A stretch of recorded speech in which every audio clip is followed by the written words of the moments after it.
Delightful party, isn't it, Mr. Syme? So artistic. Artistic is undoubtedly the word for it. I always say that Lucian Gregory gives quite the most artistic parties in Saffron Park. Don't you agree? And have you ever been in these parts before, Mr. Syme? No, this is my first visit to Saffron Park. Do you live here? Oh, I do, indeed, yes. I'm a neighbour of Lucian Gregory's. Most London suburbs are deadly, of course, but Saffron Park's different. Different in every way. Why, even our sunsets are different. Yes, there's something unreal about such a sunset. It looks like the end of the world. Something unreal about everything in this place, if you ask me, sir. I gather that you also are a visitor here. Yes. And yet, you know, even if these people aren't really artists, as they like to think, they are, in a sense, works of art. Take our host, Lucian Gregory. He's not really a poet, but with that long auburn hair and impudent face, he's surely a poem. You talk as if you were a poet yourself. I am, but not a poet of lawlessness, Gregory. I am a poet of law, a poet of order. You say you are a poet of law, Mr. Syme. I say you are a contradiction in terms. Do tell us what you mean, Mr. Gregory. You always put things so cleverly. An artist is identical with an anarchist. The poet abolishes all conventions, delights in disorder only. If it were not so, the most poetical thing in the world would be the Underground Railway. So it is. It is you who are unpoetical. Chaos is dull, because in chaos a train might go anywhere. But man is a magician, and his magic is this, that when he says, "Next stop, Victoria," lo, it is Victoria. Stuff and nonsense. I insist. It is things going right that is poetical. Our digestions, for instance, going sacredly and silently right, that is the foundation of all poetry. The most poetical thing in the world is not being sick. Oh, really, Syme? The examples you choose. I beg your pardon? I thought we had abolished all conventions. You don't expect me to revolutionize society here on this lawn. No, I don't. But if you were serious about your anarchism, that is exactly what you would do. Indeed. I should like a word with you, away from all these people. By all means. Let us take a turn in the street outside. Through here. Thank you. Now, what did you want to say? At the possible sacrifice of my life and honor, I am going to prove to you that you were wrong in what you said. What did I say? That I was not serious about being an anarchist. You? Serious? Good Lord. Will you swear, by whatever gods your religion involves, that you will not reveal what I tell you to anyone, and especially not to the police? Will you swear that? If you will, I will promise you in return... What? I will promise you a very entertaining evening. Gregory, your offer is far too idiotic to be declined. Here and now, I swear as a Christian and promise as a fellow artist not to report anything of this, whatever it is, to the police. And now, in the name of Coney Hatch, what is it? We will call a hansom. Cabby! Cab, sir? Drive us to the Anchor Tavern. It is a public house on the Chiswick bank of the river. I will direct you. Very good, Governor.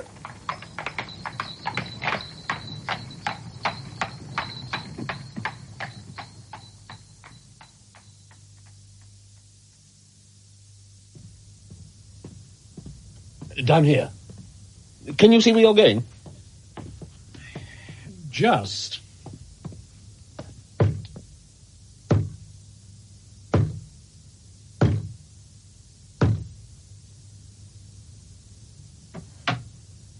Who are you? Mr. Joseph Chamberlain. What?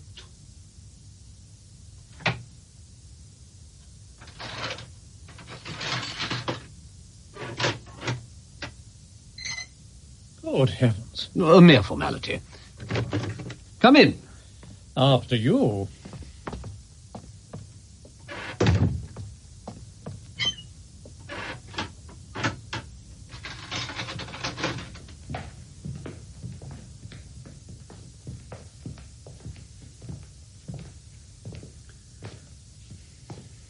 And now, my dear Syme, we are quite cosy.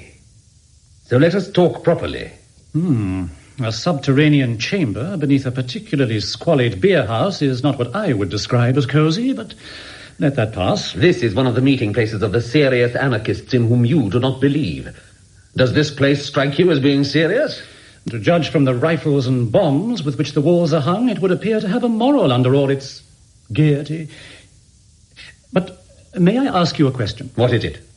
Why, after taking so much trouble to barricade yourselves like this in the bowels of the earth, do you parade your whole secret by talking about anarchism to every silly woman in Saffron Park? Simple. I told you I was a serious anarchist, and you did not believe me. Unless I brought them into this sinister room, they would not believe me. I see. The history of the thing might amuse you. When first I became an anarchist, I tried various respectable disguises. I dressed up as a bishop. When, on my first appearing in episcopal gaiters in a drawing room, I cried out in a voice of thunder, "Down, down, presumptuous human reason!" They found out in some way that I was not a bishop at all. You astound me. Then I tried being a major. I threw myself into the major. I drew my sword and waved it constantly. I called out blood abstractedly, like a man calling for wine. Well, it seems that majors don't do this. I was nabbed again. At last, I went in despair to the president of the Central Anarchist Council, who is the greatest man in Europe. What's his name? You want a safe disguise, do you, he said. A dress in which no one would ever look for a bomb. Why then dress up as an anarchist, you fool? Nobody will ever expect you to do anything dangerous then. So, I took his advice and have never regretted it. You took me in. It's a smart dodge. What is the name of this tremendous president of yours? He is called Sunday. Sunday? No one knows his real name. But there are 7 members of the Central Anarchist Council, and they are all called after the days of the week. Tonight, our London branch, which will assemble here in a few minutes, has to elect its own deputy to fill a vacancy in the council caused by the sudden death of the gentleman who has till now played the difficult part of Thursday. We shall go through a form of election, but it is practically settled that I am to be Thursday. My dear fellow, I congratulate you. A great career. As soon as the election is finished, I step out of this door, which opens on the river, where there is a steam tug awaiting me, and then... Oh, the wild joy of being Thursday.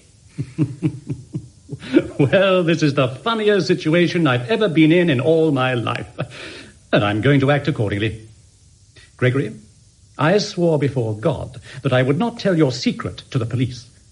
Will you swear before humanity, or whatever beastly thing you believe in, that you will not tell my secret to the anarchists? I feel a furious curiosity about you. Yes, I do swear not to tell the anarchists. But look sharp, they will be here in a minute. Well, I'll put it in this way. Your expedient of dressing up as an aimless poet is not confined to you or your president. We use the same dodge at Scotland Yard. What do you say? I am a police detective. You... But I think I hear your friends coming.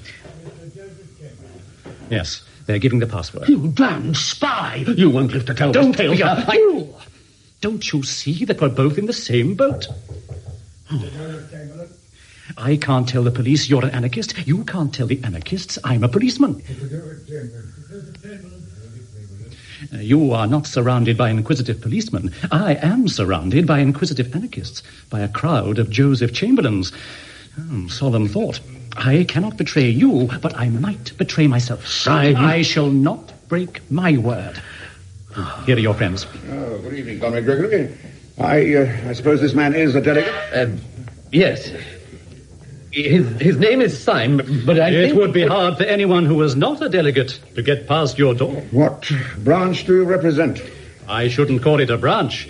I should call it, at the very least, a route. What do you mean? The fact is, I am a Sabbatarian. I have been specially sent here to see that you show a due observance of Sundays. Oh. Well, comrade, I suppose we'd better give you a seat in the meeting. If you ask my advice as a friend, I think you'd better. It is time we began. And let us have as little talk as possible. The tug is waiting. I move that Comrade Buttons takes the chair. You take a chair, Comrade Buttons. Comrades, we all lament the sad decease of the heroic worker who until last week occupied the post of Thursday on the Central European Council. Upon you, comrades, it devolves now to choose out of this company the man who shall be Thursday. Will any comrade suggest a name? Gentlemen, I move that Comrade Gregory be elected Thursday. I second that proposal. Comrade Gregory is proposed by Comrade Harper, seconded by Comrade Witherspoon. But before I put the matter to the vote, I will call on Comrade Gregory to make a statement. Comrades, I need not tell you my policy, for it is your policy also. Our belief has never been altered, but it has been slandered and disfigured. And if there were here tonight a man who all his life had been misled by these slanders, I would ask, when the early Christians met in the catacombs, what sort of moral reputation had they in the streets above? What tales of their atrocities were told by one Roman to another? Suppose that we are repeating that mysterious paradox. Suppose we seem as mad and as shocking as the Christians because we are really as harmless and as meek. No, I'm not meek. I say we are meek, as the early Christians were meek. There will be What the no devil is he up to? about our reign. I think I see. Trying to make a softened, ambiguous speech, to give me the impression that anarchism is a very mild affair after all. With quiet courage, the ideals of brotherhood and simplicity. Comrades, does anyone oppose the election of Comrade Gregory? Yes, Mr. Chairman, I oppose. You, Mr. Syme? Comrades, have we come here to listen to talk like this? There was not a word in Comrade Gregory's address to which a curate could not have listened with pleasure. But I am not a curate. And I did not listen to it with pleasure. Comrade Gregory has told us apologetically that we are not murderers. There I agree. We are not murderers. We are executioners. You damnable hypocrite! Comrade Gregory accuses me of hypocrisy. He knows as well as I do that I am doing nothing but my duty. I do not mince words. I say that Comrade Gregory is not fit to be Thursday. And I say that rather than have Gregory and his milk and water methods on the Supreme Council, I would offer myself for election.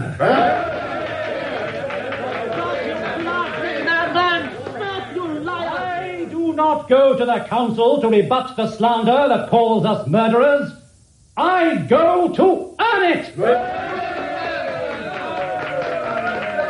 I move with an amendment that Comrade Syme be appointed. Stop it, I tell you. Stop it. It is all Does trick. anyone second this amendment? This man cannot be elected. He is a... Yes, Gregory. What am I?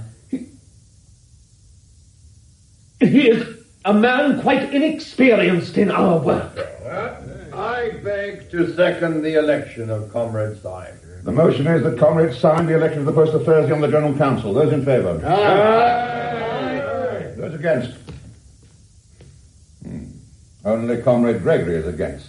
I therefore declare Comrade Syme elected to the post of Thursday. Syme, you are a devil. Everything is ready for you, Comrade Syme. Your cloak. Allow me. Your revolver. And your sword stick. Be good enough to step this way.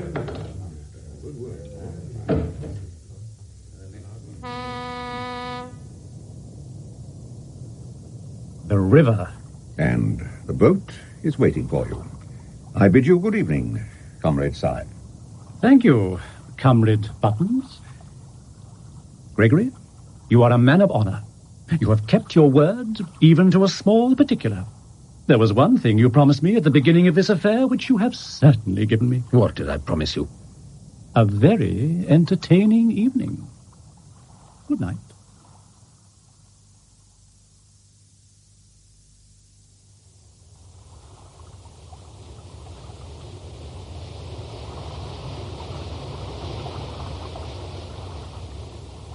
Westminster Bridge and the dawn breaking. Strange if my destination should turn out to be the embankment. For that, in a sense, is where this journey of mine really began, when I became a detective. I remember there was a vivid and violent sunset that night, too. In the savage mood that possessed me, I rounded upon the passing policeman who spoke to me, though all he said was a friendly... Good evening. You fellows would call the end of the world a good evening, and you would still be standing here as stolid and calm as ever. If we are calm, it is the calm of organized resistance. Eh? The soldier must be calm in the thick of the battle. The composure of an army is the anger of a nation. Good God. The board schools. Is this undenominational education? No, the board schools came after my time. What education I had was very rough and old-fashioned, I'm afraid. Where were you educated? At Harrow. But good Lord, man. You oughtn't to be a policeman. How comes a man like you to be talking philosophy in a blue helmet on the Thames embankment? The head of one of our departments, one of the most celebrated detectives in Europe, has long been of the opinion that an organized intellectual conspiracy would soon threaten the very existence of civilization. Good heavens. He has, therefore, formed a special corps of policemen who are also philosophers. What do you do? The ordinary detective goes to pothouses to arrest thieves. We go to artistic parties to detect pessimists. He discovers from a ledger or a diary that a crime has been committed. We discover from a book of sonnets that a crime will be committed. We say that the dangerous criminal is the educated criminal, and the most dangerous criminal of all is the entirely lawless modern philosopher. How true that is. I have felt it from my boyhood. I come of a family of philosophers and cranks. One of my uncles always walked about without a hat. Another made an unsuccessful attempt to walk about with a hat, and nothing else. So, being surrounded from infancy with every conceivable kind of revolt, I had to revolt into the only thing left, sanity. And my hatred of modern lawlessness was crowned by an accident. What sort of accident? I was walking in a side street at the instant of a dynamite outrage. I saw the lifeless bodies on the pavement, the bleeding faces. Since then, I do not regard anarchists as most people do, as a handful of morbid intellectuals. I regard them as a huge and pitiless peril. But you're wasting your life. You must join our special army against anarchy. How can I join you? Come and see the chief of whom I have spoken. No, I shouldn't say see him. Nobody ever sees him. He has a fancy for always sitting in a pitch-dark room. He says it makes his thoughts brighter. I'll take you to him. A curious interview it was. Scotland Yard. Long, echoing corridors. And then the abrupt blackness of that pitch-dark room. Out of the darkness, a heavy voice asking, "Are you the new recruit?" How did he know about me already? And how did I know, though I could see nothing, that he was a massive man, and that he had his back to me? The calm voice, continuing irrevocably, "You are willing. That's enough. Engaged." There I was, outside again, a member of the new detective corps. In an hour or two, I was transformed into an elegant poet with a flower in my buttonhole.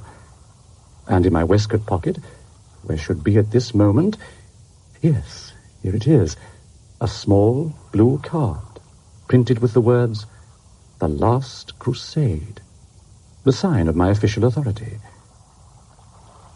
But here I am now, at 7:30 in the morning, armed with a sword stick and revolver, the duly elected Thursday of the Central Council of Anarchists, steaming in a small tug up to the embankment. I suppose this is where I go ashore. up these enormous steps.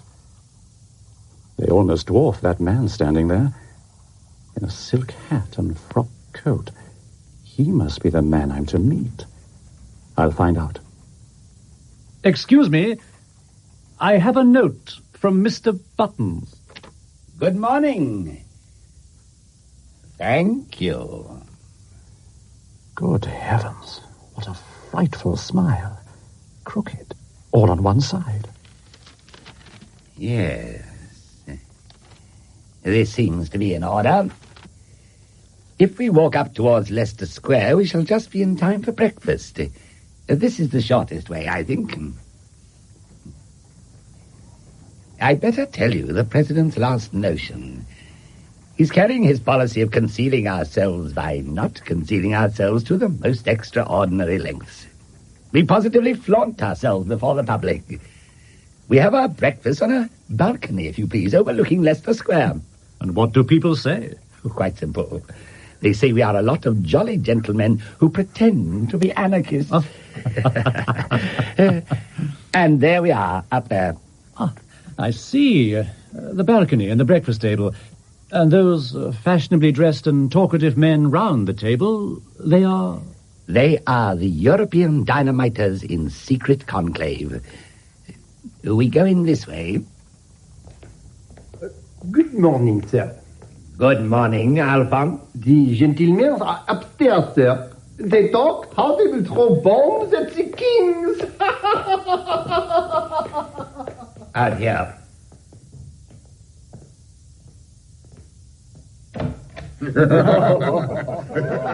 So that's somebody. That gigantic back. God, what a man. A statue carved deliberately as colossal. Too big to be possible. Mr. President, may I present Comrade Syme, the newly elected Thursday? Comrade Syme, the President. Before you gentlemen sit down with us, I must issue a very grave warning. The omelette has by now become a little cold, and I do not recommend it. The Strasbourg pie, on the other hand, is really splendid. And now, Brother Syme, you must meet your colleagues, your partners in crime, if I may be allowed the phrase. The rest seem commonplace enough, yet each of them seems to have a devilish detail somewhere, like that lopsided smile of the secretaries. Opposite you is Professor de Worms, the oldest member of our council, who still keeps the chair of Friday. Oh, good girl. Senile decay. He looks as if a leg or arm might fall off if he moved. Next to him is our popular medical advisor, Dr. Bull, who fills the post of Saturday. How do you do? How do you do? Ordinary looking, but somehow baffling. Smile too set. And why does he wear those horrible dark glasses? Like pennies on a dead man's eyes. Our secretary, on my left, he bears the title of Monday. You have met already. That smile and the pain in those eyes is not physical ill. It's intellectual torture. The gentleman on your right is Wednesday. My noble and honorable friend, the Marquis de Saint-Eustache. Enchanté, monsieur, de faire votre connaissance. Don't like that black French beard of his, but he's the only one here who wears his frock coat as if it belonged to him. And finally, Tuesday, Comrade Gogol from Poland. How do you do? Comrade. Like a sky terrier. The sad eyes of the Slav behind the tangle of hair and beard. Which brings me back to what I was saying when our new colleague arrived. Our friend Tuesday doesn't seem to grasp the idea. He insists on behaving like a stage conspirator instead of like a gentleman. But I am not good at deception. Right, my boy, right. You aren't good at anything. If I may intrude a practical note into this discussion, Mr. President, I would ask that we should now consider the plans for the assassination of the Tsar and the President of the French Republic. Since you have done me the honor of selecting me to carry the bomb, I should like to be sure that the assassination is carried out with efficiency and dispatch. Bull, would you be so good as to pass me the marmalade? I agree, Mr. President. It is only 3 days before the Tsar arrives in Paris, and his reception by the French president offers us a unique opportunity of killing 2 birds with 1 stone. I suggest that the meeting should first express its views as to the most suitable type of bomb for this auspicious occasion. Terrifying, that crooked smile of the secretary's. But there's one thing even more terrifying. The way the president never takes his eyes off me. I'm sure he's somehow found out that I'm a spy. There's a policeman down there in the square. A placid, normal policeman. If I were to call to him... But good God, I can't. That's the one thing I can't do. I promised Gregory. I gave him my word. I don't think our friend Syme heard you, Marquis. He appears a trifle preoccupied. I beg your pardon. I was asking Syme if you didn't think it would be better for me to do the killing with a knife. No more toast, thank you. It has already been decided that the weapon shall be a bomb. And I suggest that tomorrow morning, Comrade Wednesday... Before we discuss that, let us go into a private room. I have something very particular to say. So he has found me out. I must decide now. There's the policeman still, just below. No. Thank God for the barrel organ. It is decided for me. The president is wrong and the barrel organ is right. It's as simple as that. That barrel organ is the battle music of all the common and kindly people whose ambassador I am. If they can keep their old world obligations to the decencies of Christendom, then by God, so can I. It will be my last triumph over these lunatics to die for something they cannot even understand. So you say you not hide. You say you show themselves. But when you want to talk importance, you hang yourselves in this closed box. Stop talking, Gogol, and sit down with the others at this table. Oh. For the first time this morning, something intelligent is going to be said. I propose that the plans we were about to discuss upstairs should not be voted by this meeting, but should be left in the control of some one reliable member. I suggest Comrade Saturday, Dr. Bull. Not one detail more about what we mean to do must be mentioned in this company. There is, of course, only one possible reason for forbidding free speech at this festival of freedom. It is that there is one among us who is not of us, who knows our purpose, but does not share it. It can't be. Yes, there is a traitor at this table. I will waste no more words. His name... Now for it. His name, I say, is Gogol. He is that hairy humbug over there who pretends to be a Pole. Down, all of you. Well, Mr. Gogol, or whatever your name may really be, will you oblige me by putting your hand in your waistcoat pocket and showing me what you have there? I thought so. A blue card. Inscribed, I believe, with the words, "The Last Crusade." Pathetic Slav. Tragic child of Poland. Are you prepared in the presence of that card to deny that you are, in this company, shall we say, de trop? Right out. It's a fair cop. All I say is I don't believe any Pole could have imitated my accent the way that I did his. Do you mind leaving your beard with your card? Not a bit. Get it off. There it is. Now listen to me. I like you. Consequently, it would distress me for about 2 minutes if I heard that you had died in torments. Well, if you ever tell the police or any human soul about us, I shall have that 2 minutes of discomfort. On your discomfort I will not dwell. Good day.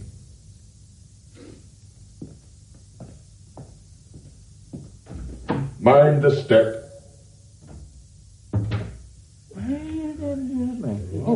Well, I must be off. I have to take the chair at a humanitarian meeting. Ought we not to discuss the details of our project now that the spy has left us? No, Mr. Secretary, I think not. Let's Saturday settle it. I must go. Breakfast here next Sunday. Well, I must protest, President, that this is irregular. I really fail to understand. That's it. You fail to understand. Why, you dancing donkey. You didn't want to be overheard by a spy, did you? How do you know you aren't overheard now?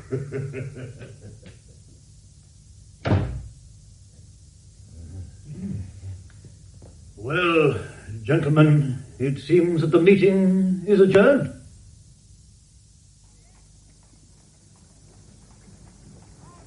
If Sunday's last words this morning meant anything, I haven't passed unsuspected. He couldn't denounce me like Gogol, but still he doesn't trust me like the others. Ooh, it's turned cold. Why, it's starting to snow. Damn. Better shelter in this doorway for a while. Wonder why that old man on the pavement doesn't take shelter. He'll be a snowman if he stands there much longer. Good heavens. It's that paralytic old Professor de Worms. What's he doing here? Not that I care. All I want is to get away from him. That's what I must do. Get away from the whole poisonous atmosphere for an hour or two. I'll take a good brisk walk. Try to collect my thoughts. Get back in time to have lunch in Soho somewhere. Waiter? Sir. Waiter, my bill, please. Minestrone, fritto misto, zabaioni, Chianti, and coffee. 1 and 10 pence, sir, altogether. What the... Tell me, waiter, the old gentleman at the table by the door, has he been here long? Oh, he came in just after you, sir. Ordered a glass of milk. A very old gentleman, sir. Too old. Much too old. Sir, your change, sir. You've forgotten your change. Can that old corpse be following me? Surely Sunday would not be such a fool as to send a lame man. One comfort, if I really step out, I can put a man like that as far away as Timbuktu.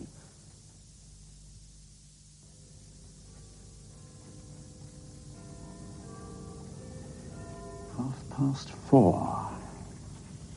Wonder if there are any tea shops open in the Strand on a Sunday afternoon. This looks like one. Here. Yes, it is. Good. Good afternoon. Pot of tea, please.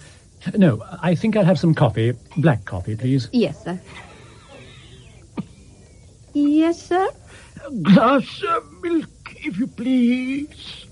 Oh, this is fantastic. It's impossible. He can only walk like a snail, and I've been walking like the wind. I must get away. But how, when he always catches me up?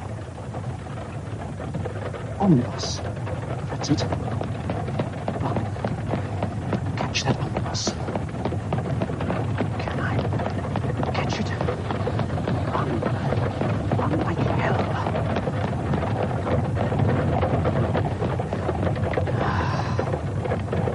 I've got it.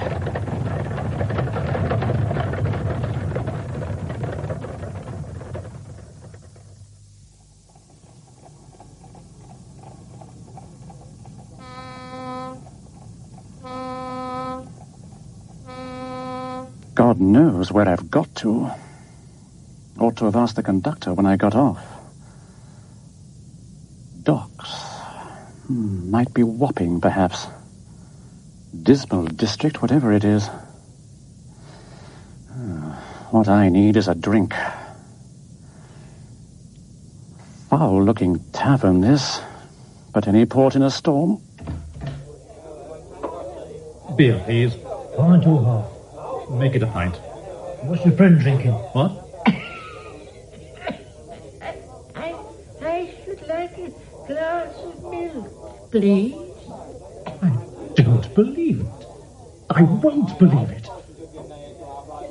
All right, Professor. As you've followed me so far, I don't pretend to guess how. Follow me over to that table.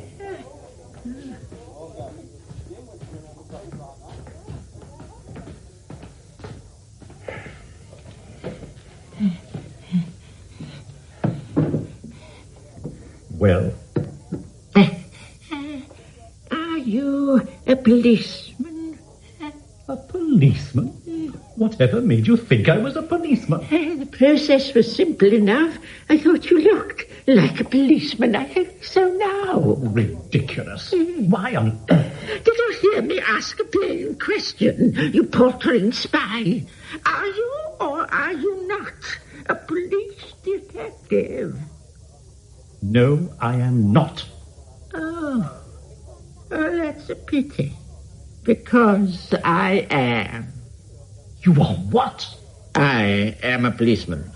And since I met you in a dynamites club, I suppose I ought to arrest you. This card is my authority. But this is the funniest thing I ever heard. Why, 3 of us at that breakfast table this morning were policemen. 3 out of 7 is a fighting number. If we had been 300, we could still have done nothing. Not 300 against 4? Not 300 against Sunday. Sunday. Professor, this is intolerable. Are you afraid of this man? Yes, I am. So are you. You are right. I am afraid of him. And no man should leave in the universe anything of which he is afraid. Where are you going? I am going to prevent this bomb being thrown in Paris. Have you any conception how? No. The whole arrangements for the crime were left in the hands of the Marquis and Dr. Bull. The Marquis is by this time crossing the Channel, but where he will go and what he will do, we don't know. The only man who does know is Dr. Bull. And we don't know where he is. Oh, I know where he is. But he will have gone to bed by now. We must call on him tomorrow morning, and we shall be well advised to take our revolvers and sword sticks. Meanwhile, we can dine and spend the night at an excellent inn I know in the East India Dock Road. A strange place to find a good inn. Oh, you can find good English inns left by accident everywhere. I once found a decent place in the West End. Are you sure you won't have any more pie? No? Oh. Another glass of Burgundy, then. Thank you. I will. It's very good Burgundy. Yes. And that's a very good get-up of yours. A lot better than old Gogol's. Even at the start, I thought he was a bit too hairy. A difference of artistic theory. Gogol was an idealist. He made up as the abstract ideal of an anarchist. I am a realist, a portrait painter. Indeed, I am more. I am a portrait. I don't understand you. I am a portrait of the celebrated Professor de Worms, the great German nihilist philosopher. You mean you're made up like him? Yes. But doesn't he know that you're taking his nose in vain? Oh, he knows it right enough. Then why doesn't he denounce you? I have denounced him. Do explain yourself. I am, by profession, an actor. When I was on the stage, I mixed with all sorts of bohemian riffraff, including political refugees, among whom was Professor de Worms. His appearance was very disgusting, so I studied it carefully. Because I disliked him so much, I resolved to caricature him. So I made myself up into what was meant for a wild exaggeration of the old professor's dirty old self. I went into a room full of his supporters, expecting to be received with a roar of laughter. But I'd been too subtle, too true. They all accepted me as the genuine article. But hardly had I got into my stride when the real Professor de Worms arrived. The disciples all looked anxiously from one professor to the other professor to see which was the more feeble. But of course, I had an advantage. A real paralytic couldn't be half so paralytic as a vigorous young actor like me. So they were convinced. The real professor was thrown out. Oh, not with violence, though one man tried very patiently to pull off his nose. The professor is now, I believe, received everywhere in Europe as a delightful impostor. Well, I can understand your putting on his dirty old beard for a practical joke, but I don't understand your never taking it off again. Ah, now that is the rest of the story. Going home, I was stopped by an enormous policeman who told me I was wanted. I struck a paralytic attitude and cried, "Yes, I am wanted by the oppressed of the world. You are arresting me on the charge of being the great anarchist, Professor de Worms." To which the policeman replied, "Not exactly, sir. I am arresting you on the charge of not being the great anarchist, Professor de Worms." So I was taken to Scotland Yard and shown into the presence of a high police officer. But I can't tell you much about him because... I know, because you talked to him in a dark room. You too? Yes. Ah. Well, now listen to me, Syme. Tomorrow we are going to attempt something much more dangerous than stealing the crown jewels. We are trying to steal a secret from a very sharp, very strong, and very wicked man. Sunday was not asleep when he locked up the plans of this outrage in the round, black head of Dr. Bull. So I think the sooner we get some sleep, the better. Do these damn stairs of Bulls go on and on to infinity? This seems to be the top at last. And here is Dr. Bull's name on the door.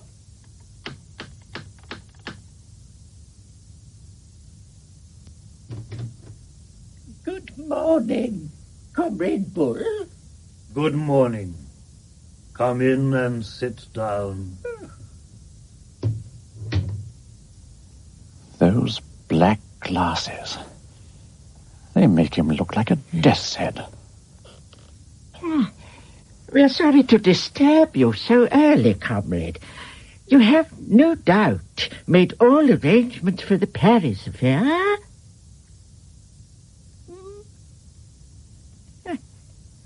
It seems to me unquestionably urgent that action of some kind... Professor, I have an intuition.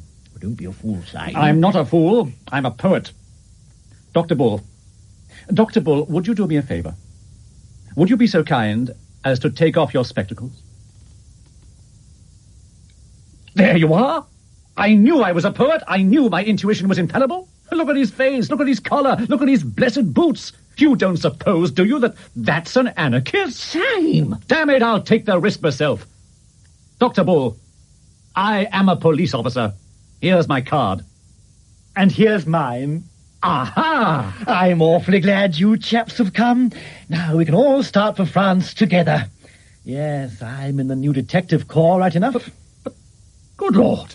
There were more damn detectives than there were damn dynamiters at the damn council. Yes, we were 4 against 3. No, we were not so lucky.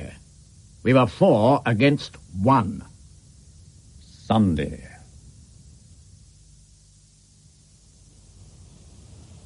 At what time does this boat get into Calais? At 12:15. The Marquis will still be at Calais when we arrive. You know, it's jolly to get some pals. I've been half dead with the jumps, being quite alone. I hope you won't despise me for having been in a blue funk. All the blue devils in blue hell contributed to my blue funk. But the worst devil was you and your infernal gobbles. Wasn't it a rag? Such a simple idea. You see, they said I looked too healthy and optimistic and benevolent. They called me all sorts of names at Scotland Yard. But at last I was brought before an old josser, very high up in the force, who made a most extraordinary remark. "A pair of dark spectacles will do it," he said. "Look at him now, like an angelic office boy. But put a pair of dark spectacles on him, and children will scream at the sight of him." And so it was, by George. Simple enough, and it was done, like all miracles. But I still haven't told you the really miraculous part of it.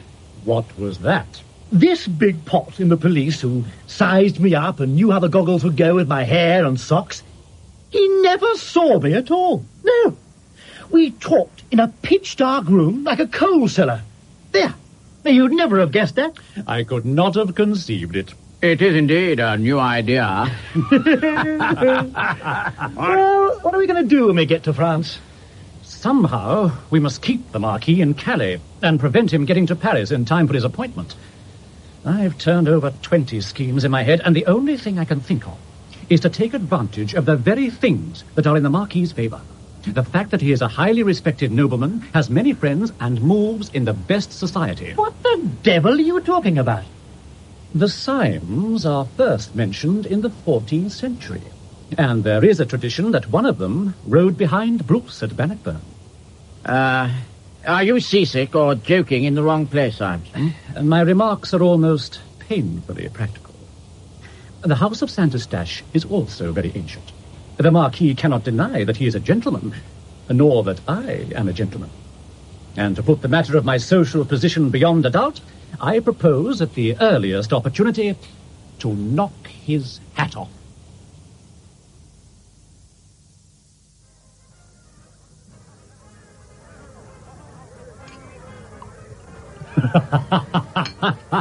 I take it, Syme, that you don't intend to sit at this cafe all day enjoying this admirable wine, of which it would appear that you've had quite enough already. Will you be good enough to tell us what you're doing, kid? By all means. I intend to walk over to that table at which the Marquis is sitting with those two solemn Frenchmen. I intend to pull the Marquis's great, ugly, mahogany-coloured nose. What?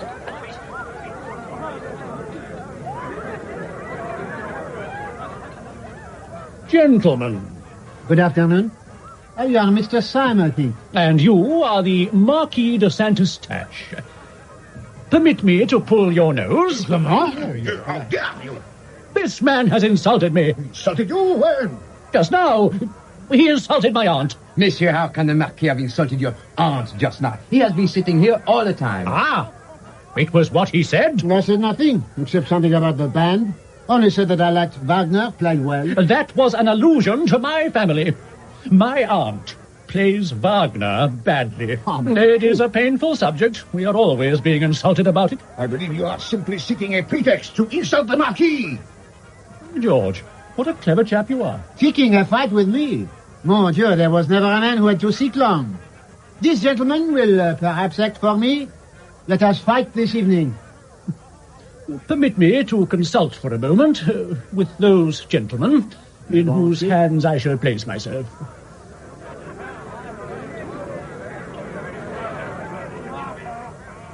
My friends, I have done it. I have fixed a fight on the beast. But listen carefully. You are my seconds. You must insist absolutely on the duel taking place after 7 tomorrow morning, so as to prevent him from catching the 7:45 train to Paris. If I know him, he will insist on our meeting somewhere near a wayside station where he can pick up the train, trusting to kill me in time to catch it. But I can fence well enough to keep him in play until the train is lost. You understand? Very well, then. Let me introduce you to some charming friends of mine.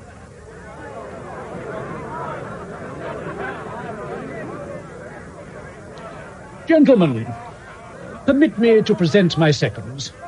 This venerable gentleman is none other than the Earl of Blackfriars. And the dark glasses conceal the features of that well-known sportsman, the Honourable Mark Lane. You will, no doubt, wish to arrange with them the time and place of the encounter tomorrow morning.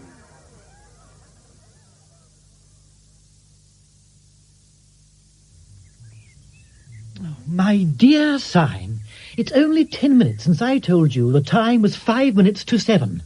It is now, therefore, 5 minutes past 7. I'm sure you enjoy passing the time of day with your friends. And so far, all has gone as with my usual intuition I so accurately predicted. Fortunately, the railway line beside this field is very straight, so we shall get good warning of the approach of the train. Tell me, have you persuaded the Marquis's seconds that the duel should continue until one of us is disabled? I did eventually, though Colonel Ducroix wanted it to terminate with the first considerable hurt. I'm not quite clear myself why you are so anxious. Because, you blockhead, I think I can avoid disabling the Marquis and, what's more, prevent the Marquis disabling me for at least 10 minutes. And in 10 minutes the Paris train will have gone by. Oh. Look out. They're coming over. We are ready, gentlemen, when you are. My principal is anxious that we begin at once. At once? Do you still insist that the fight should be prolonged until one of the combatants is disabled? To a man of the well-known skill and valor of Monsieur de Saint-Eustache. It must be a matter of indifference which method is adopted, and our principal has strong reasons Peste, let us stop talking and begin. A sword for Monsieur le Marquis. Give it to me. A sword for Monsieur Syme. Thank you. Yes, a very fine weapon. I could not have chosen a better. It has balance, temper, a shade heavy, perhaps. Why do we not begin? Positions, gentlemen, please. So.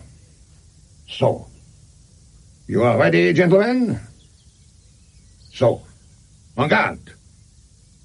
Allez! Double feint left. Right. Deceive, parry. Lunge over wrist. Recover. 1, 2, 3. Parry, cream and bind. Feint right arm. Deceive. I'm going to be killed. This is real fear. The plain and pitiless fear of death. No more nightmares now. Only this terrible opponent. And myself, fighting for my life. Counter parry. Retreat. Invite. Parry septime. Flesh attack. Strange. I thought I felt my point go home then. No blood on blade or shirt, though. Lunge. Recover. Parry cart. Left, right, left, right.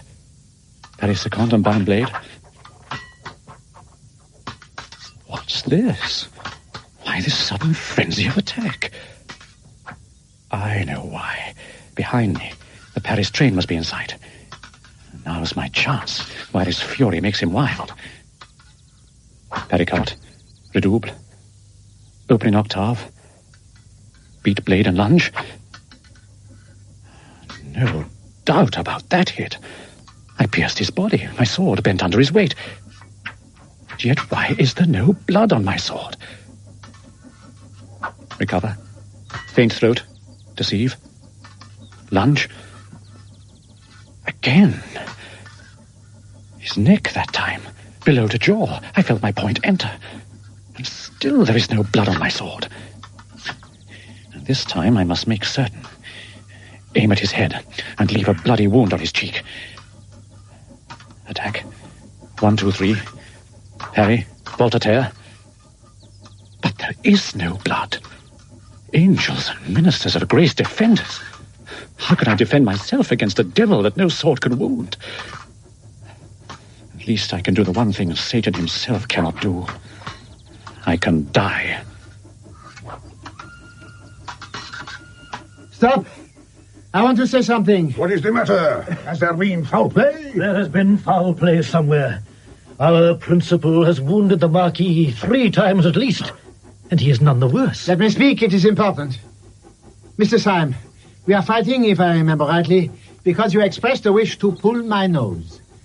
Would you oblige me by pulling my nose now, as quickly as possible? I have a train to catch. This is most irregular. It is certainly quite unprecedented. I do not recall... Will you or will you not pull my nose? Since you insist, I will pull it. So...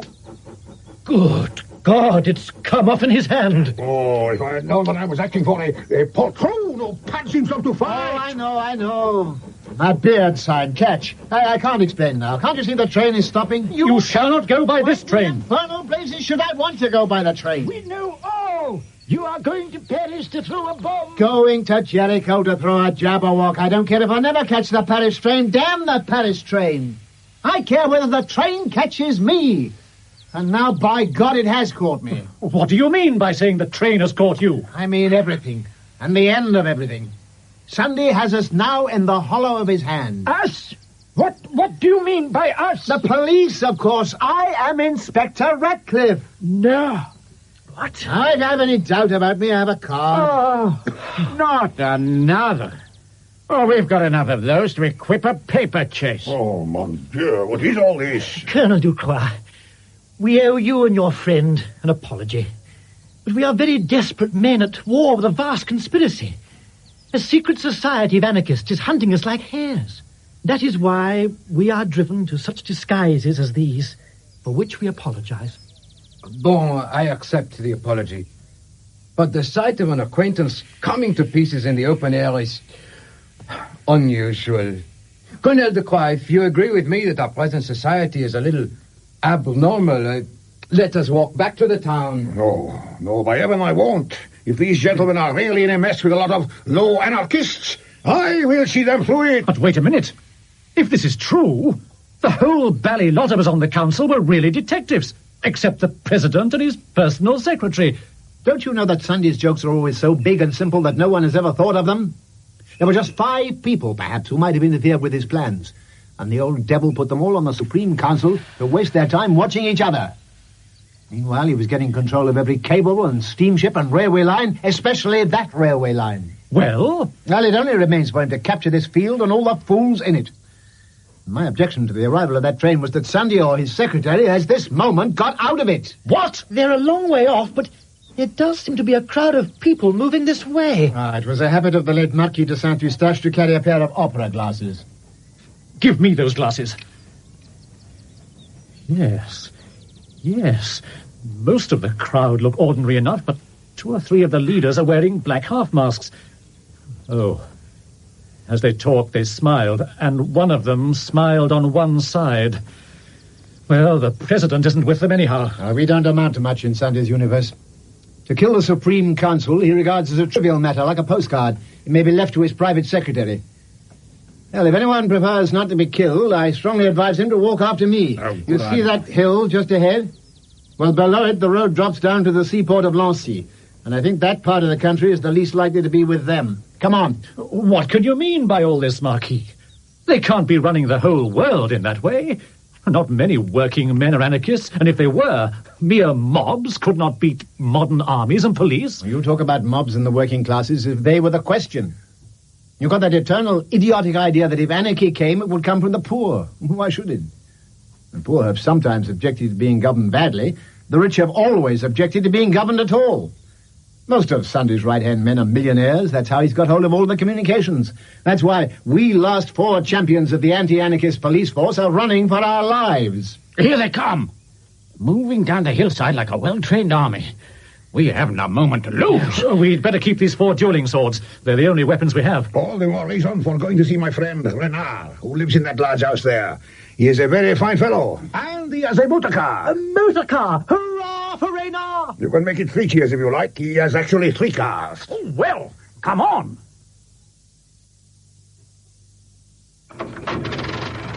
Oh, for God's sake, Syme, can't you get any of the cars to start? I'll make one more effort. Go again, Syme, again. They'll be here in no time.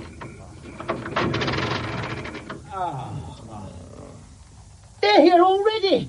Listen.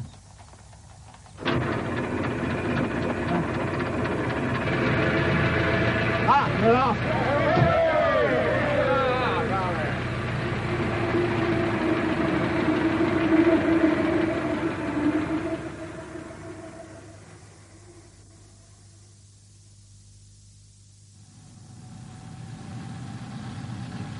I think we should be safe by now. There's the light of the police station. You know, this is all raving nonsense. If you really think that the ordinary people in these ordinary houses are anarchists, you must be mad. What's that? Stop that car, Syme. Look, there. Across the end of the street. 2 motor cars.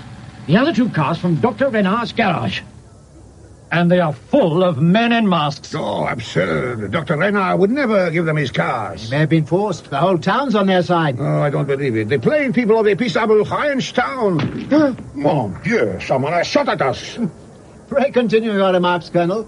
You were talking, I think, about the plain people of a peaceable French town. Oh, it is extraordinary. A fastidious person might even call it unpleasant. However, the gendarmerie is not far. We can soon get there. No, we shall never get there. I can see 2 rows of armed men across the road already. The town is in arms as I said it was, and I can only wallow in the exquisite comfort of my own exactitude. Why, you silly mugs! That crowd's on our side. Don't you see who's leading them? Thank God it is Renard. Of course, he's turned out to help us. Stop here, Syme. He may want us to turn. I'll run and ask him. Dr. Renard! Dr. Renard! No! No! Look out, Bull! He's all right. Renard missed him. He's coming back. Well, Bull, what do you think now? I think I may be mad. But I know that humanity isn't. I don't think, and I never shall, that the mass of ordinary men are a pack of dirty anarchists. You're a very fine fellow, Bull. And you're right enough about humanity, about peasants and ordinary people, but Renard is rich. I suspected him from the first. Oh, if you knew Renard as I do, why, it is like calling Queen Victoria a dynamiter. I tell you, it cannot be. Renard shall explain it. I'm going over to them. No, Colonel. It's no good. They're closing in on us. I vote we drive bang through the thick of them. No, give the Colonel a chance. Shall we go back then? We can't. Advancing from behind us, too. Stop! Look there! The gendarmes are out! Why don't they disperse the mob? They're forming up along the parade. Ah, they've unslung their carbines. Yes, and they're going to fire on us. Down! The gendarmes are trying. What does it matter? We shall all be dead soon. Where's the Colonel? I thought he was with us. He went to speak to Renard. We can't leave him among all those beasts. Do not pity the Colonel. He is extremely comfortable. He said he was going over to them. He has gone over to them. Not the Colonel, too. I will never believe it. Will you believe your eyes? There, advancing towards us. He and the Secretary are leading the advance. Then let us advance to meet them. I have something to say to that Secretary. Hi there, you, Monday, or whatever you call yourself. Well, Mr. Syme? Listen, take that twisted leer off your face and listen to my last word. Do you see the hilt of this sword in my hand? It is a shape you hate. It is a cross. You did not make it. You can make nothing. You can only destroy. Well, you may hope to destroy mankind. You may hope to destroy the world. But the sword that is a cross and the cross that is a sword, you and your empire of apes can never destroy. Come on, my friends. Let us charge these dogs, for our time has come to die. There is some mistake. Mr. Syme, I hardly think you understand your position. I arrest you in the name of the law. Of the law? I'm a detective from Scotland Yard. My card. And what do you suppose we are? You, as I know for a fact, are members of the Supreme Anarchist Council. Disguised as one of you. There never was any Supreme Anarchist Council. We were all a lot of silly policemen looking at each other. And all these nice people who've been shooting at us thought we were dynamiters. I knew I couldn't be wrong about the mob. Vulgar people are never mad. I'm vulgar myself, and I know.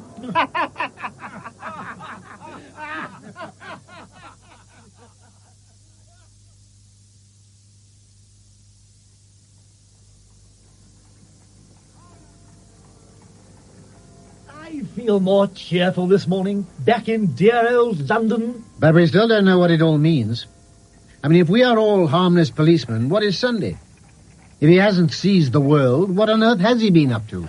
We shall find out soon. In 30 minutes, we have our next general meeting. You will excuse me for being well acquainted with my secretarial duties. I suppose we might find out from him. But I confess, I'm a bit afraid of asking Sunday who he really is. Why? For fear of bombs? No. For fear he might tell me. Well, fortune must be favouring us, or she wouldn't have reunited us last night with our hairy friend here, or friend that used to be hairy, old Gogol. Well, I feel more cheerful too since I met you all again. Now we are 6 men going to ask one man what he means. I think it is queerer than that. I think it is 6 men going to ask one man what they mean.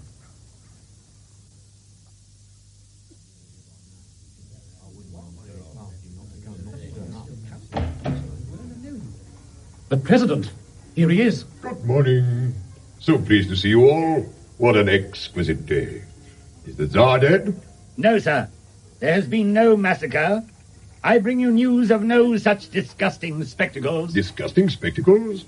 Oh, you mean Dr. Bull's spectacles? My spectacles are black, Italy, but I'm not. Look at my face without them. I dare say it's the sort of face that grows on one. In fact, it grows on you. We have no time for tomfoolery. We have come here to know what all this means. Who are you? Why did you get us all here? Do you know who and what we are? If you want to know what you are a set of highly well-intentioned young jackasses. And you? What are you? You want to know what I am, do you? I will tell you this. Since the beginning of the world, all men have sought to know what I am. Sages, poets, and lawgivers. All the churches and all the philosophies. But I've never been pinned down yet. I've given them a good run for their money. And I will now. Look out! They'll be over the balustrade. Stop him! There's one thing I'll tell you about who I am. I am the man in the dark room who made you all policemen. He's over! Stop him! Stop him! Don't let him get away after him. I'm going to jump too. Follow me. You'll break your leg. Better by the stairs. Come on, go. On with you. There you. Come on, Bull. After him. Quick. Which way did he go? There, in that hansom outside the Alhambra. Here's another cab. Stop it, Bull. Hey, cabby! In, both of you, quick. Driver, follow that cab. There, that one, passing the Empire. Right, sir. We're jumping, Governor. Get up, go on. Stop!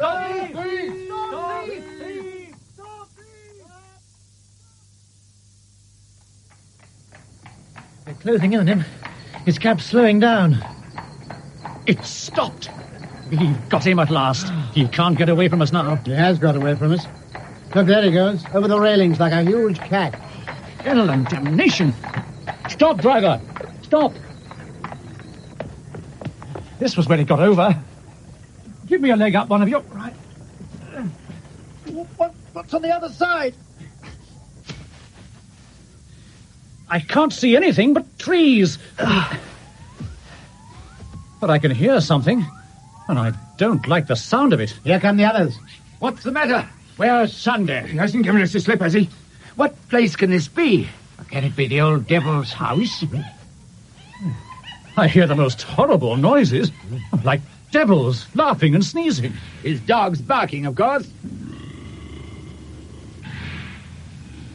Did you ever hear a dog bark like that? The dogs of Sunday have been no ordinary dogs. Listen to that. Is that a dog? Anybody's dog? Come on, follow me, and keep together. These shrubs are damn thick. How the devil did Sunday squeeze his great carcass through them? I found a path. Look out. Someone's coming. A man in uniform. Why, you asses! I know where we are. We're in the zoo. That man's a keeper. He probably wants our sixpences. Governor, has he come this way, has he? Has what come this way? Said he has, but an elephant has gone mad and run off with an old gentleman. What sort of old gentleman? A very large, fat old gentleman with white hair. Well, if he's that kind of old gentleman, the elephant hasn't run away with him. He's run away with the elephant. And by thunder, there he is. Hey, hold here. Stop him. Stop him. If he had a gun. Stop a landslide? He is out of the gate. Back to the cabs, quick, or we'll lose him altogether. Come on.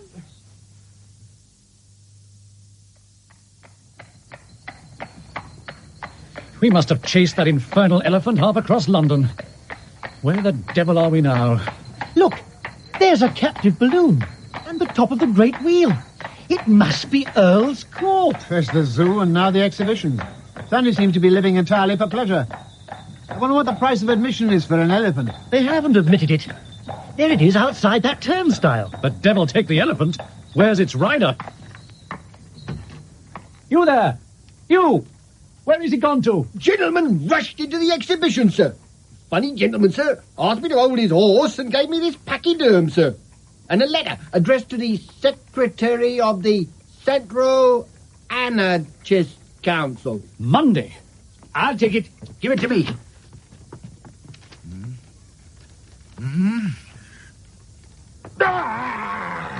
What is it? Anything serious? Serious. Read it. It says, "Fly at once. The truth about your trouser stretchers is known." It's signed, a friend. If you're the gatekeeper, why the eternal crikey did you let the man in? Well, do people commonly come to your exhibition riding on mad elephants? What, the balloon? Look! The balloon! What the blazes is the matter? The captive balloon has escaped. And so has he. 10,000 devils! He's got into it. There he goes, right over our heads. Oh. God bless my soul. Something fell on the top of my hat. Oh. Why, it's another message. Your beauty has not left me indifferent.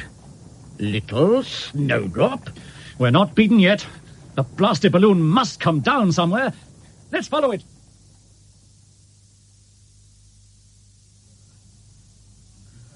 The 27th ploughed field we've ploughed through since we left the camp. And all of them are sticking to my boots. Well, in view of the persistent refusal of the balloon to follow the roads, and a still more persistent refusal of the cabman to follow the balloon, what other course could we pursue? We're not pursuing a course. We're pursuing a beastly balloon that bloweth where it jolly well listeth. At the moment, it's hardly moving at all. So surely we can take it easy for a few seconds. Oh, please. My feet are killing me. It's really very beautiful. What's beautiful? That gas bag out there, hanging in the sunset like a sunset cloud. I wish the blasted thing would burst. Little snowdrop indeed. No, I hope it won't. Somehow, I don't want the old boy hurt. What? Do you believe that tale about his being our man in the dark room? Sunday would say he was anybody. I don't understand a word about his being the same man who gave us all our blue cards. It seems to make everything nonsense. But I don't care who knows it. I always had a sympathy for old Sunday himself, wicked as he was. There's a sort of gaiety about him, like a spring day. Like that bit in the Bible, why leap ye high hills? That's why I like Sunday. Because he's such a bounder. Personally, I don't think about Sunday at all, on principle, any more than I stare at the sun at noon. When I first saw Sunday on that Leicester Square balcony, I saw only his back, and I knew he was the worst man in the world, brutal, hardly human. Then I entered the hotel and saw his face, and his face terrified me. No, not because it was brutal or evil, but because it was so beautiful. Because it was so good. Syme, are you ill? When I saw him from behind, I was certain he was an animal. And when I saw him in front, I knew he was a god. Ah, yes. Pan was god and animal. That, for me, is the mystery of Sunday. And it is also the mystery of the world. When I see the horrible back, I'm sure the noble face is but a mask. When I see the face but for an instant, I know the back is only a jest. Shall I tell you the secret of the whole world? It is that we have only known the back of the world. We see everything from behind, and it looks brutal. But cannot you see that everything is stooping and hiding a face? If we could only get round in front. Look!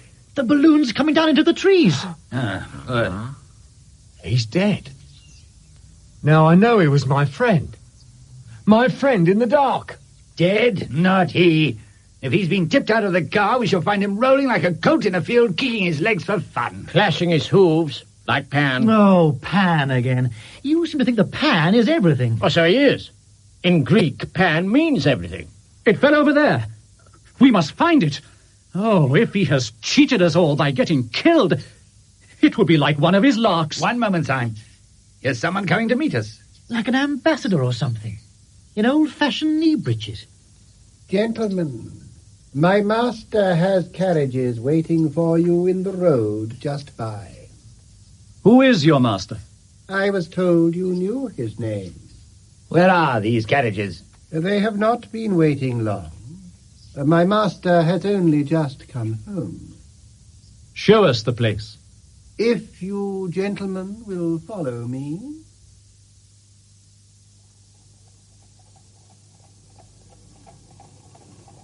Carriages. God knows whose. Enough that they are carriages. With cushions.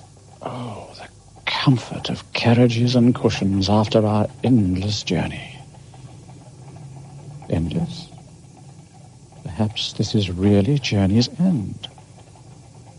Great stone gates, ancient trees. There, ahead of us. But I know this house. It reminds me of my boyhood. That crooked path, the elm tops above the roof. Whatever it is, I remember this place of old. The house from which the heavens are fed. The old, strange house that is our own, where tricks of words are never said, and mercy is as plain as bread, and honor is as hard as stone. Welcome, gentlemen. Refreshments are provided for you in your rooms. These men will guide you. Will you follow me, sir?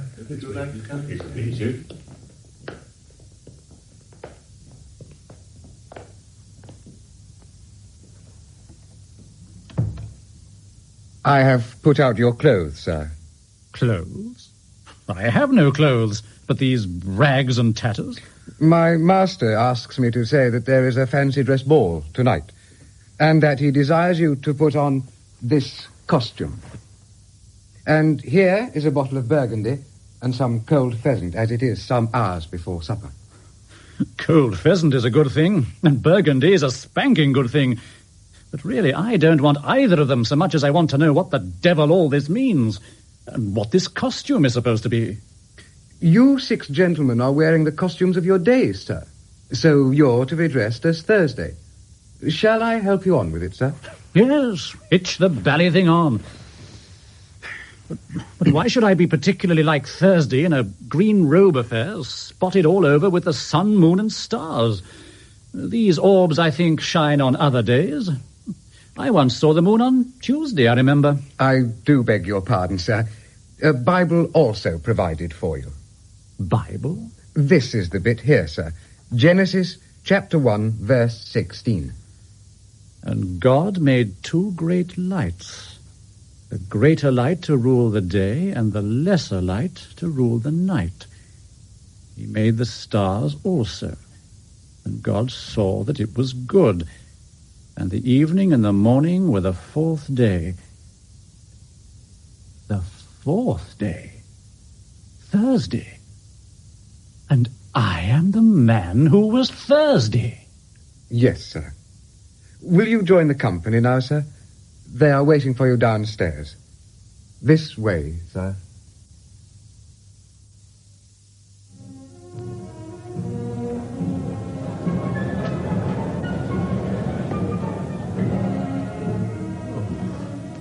This is getting wilder and wilder.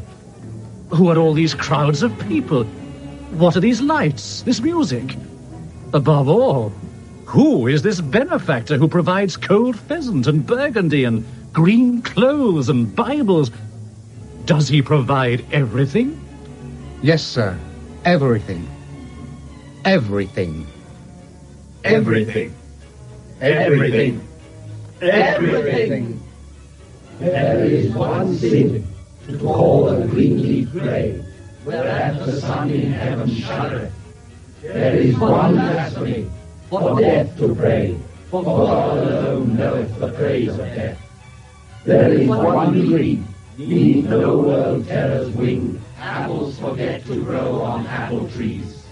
There is one thing is needful, everything. The rest is vanity of vanities. And God saw everything that he had made, and behold, it was very good.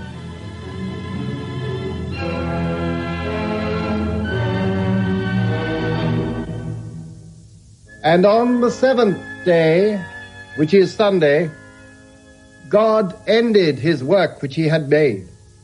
And he rested on the seventh day from all his work which he had made. And God blessed the seventh day and hallowed it. Sunday. Let us remain together a little, we who have loved each other so sadly and have fought so long. Whether it was but recently, for time is nothing, or at the beginning of the world, I sent you out to fight. I sat in the darkness where there is not any created thing, and to you I was only a voice commanding more than mortal valor and virtue. You heard the voice in the darkness, and you never heard it again. The sun in heaven denied it. The earth and sky denied it. All human wisdom denied it. And when I met you in the daylight, I denied it myself. Who and what are you? I am Sunday, the Sabbath. I am the peace of God. I am everything. That is what I cannot forgive you. If you were the man in the dark room, why were you also Sunday, an offense to the sunlight? If you were from the first our father and friend, why were you also our greatest enemy? We suffered, we fled in terror, the iron entered into our souls. And you are the peace of God. I do not feel fierce like that. My soul and heart are happy and quiet here. But my reason is still crying out. I should like to know. It seems so silly that you should have been on both sides and fought against yourself. I understand nothing, but I am happy. I am not happy, because I do not understand. You let me stray a little too near to hell. I wish I knew why I was hurt so much. I have heard your complaints in order. And here, I think, comes another to complain. And we will hear him also. Gregory! Why, this is the real anarchist. Yes, I am the real anarchist. Now there was a day when the sons of God came to present themselves before the Lord, and Satan came also among them. You are right. I am a destroyer. I hate everything. But I do not hate anything so much as I hate you. I never hated you. You never hated because you never lived.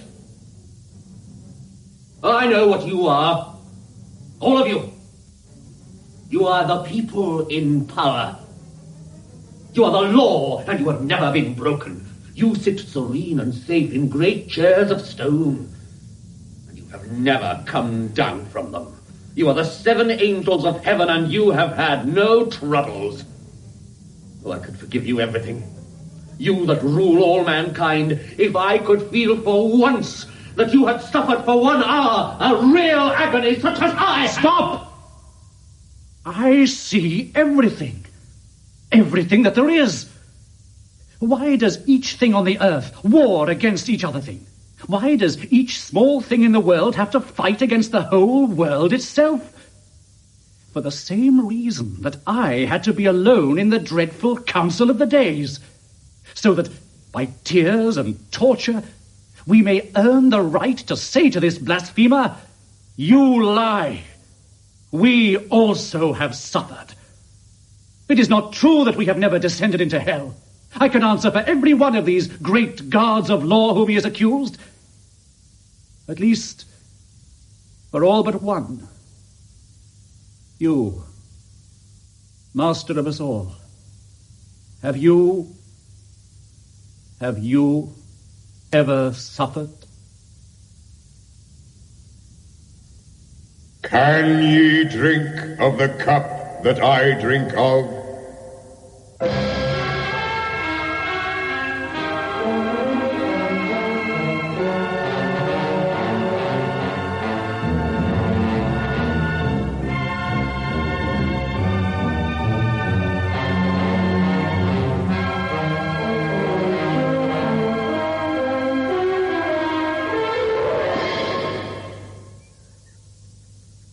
The world grows terrible and white, and blinding white the breaking day. We walk bewildered in the light, for something is too large for sight, and something much too plain to say. Oh, you have a genius, Syme, for elaborating the obvious. I can see for myself that the dawn is breaking, and very glad I am to see it. I'm tired and I'm hungry. I'm tired of walking and I'm tired of talking. In short, I'm tired of this whole damned endless argument of ours. After all this time, we're simply back where we started. You're right, Gregory. You're even more right than you realize. We are indeed back where we started. Those roofs and chimneys ahead of us, silhouetted against the clear dawn sky. There can surely be only one London suburb with a skyline so fantastically odd. Saffron Park? Well, I'm damned, so it is. We must have been walking in a circle. I suppose it is Saffron Park. It looks the same, and yet somehow it looks different. It looks the same for a very simple reason. It is the same. The reason why it looks different is not so simple. In a rather peculiar sense, we are seeing it in a new light. You mean the dawn? I mean something even more magical and mystical than the dawn. The trees and the houses in front of us now are the same that we left behind us the night that our wanderings and our argument began. But we have come round to the other side of them. We have discovered the secret of the whole world. Stop me if I told you this before. All our lives, we have been looking at the back of the world. At last, we have seen its hidden face. We are the people that walked in darkness, and we have seen a great light. Oh, Lord love a duck, Syme. How you do go on? What on earth are you talking about? I'm not talking about anything on earth. Putting it another way, I'm talking about everything. Everything. And that reminds me of something. A verse I heard, or dreamt. Perhaps I even wrote it. This is what I mean. There is one sin, to call a green leaf grey, whereat the sun in heaven shuddereth. There is one blasphemy, for death to pray, for God alone knoweth the praise of death. There is one creed, neath no world terror's wing apples forget to grow on apple trees. There is one thing is needful, everything. The rest is vanity of vanities.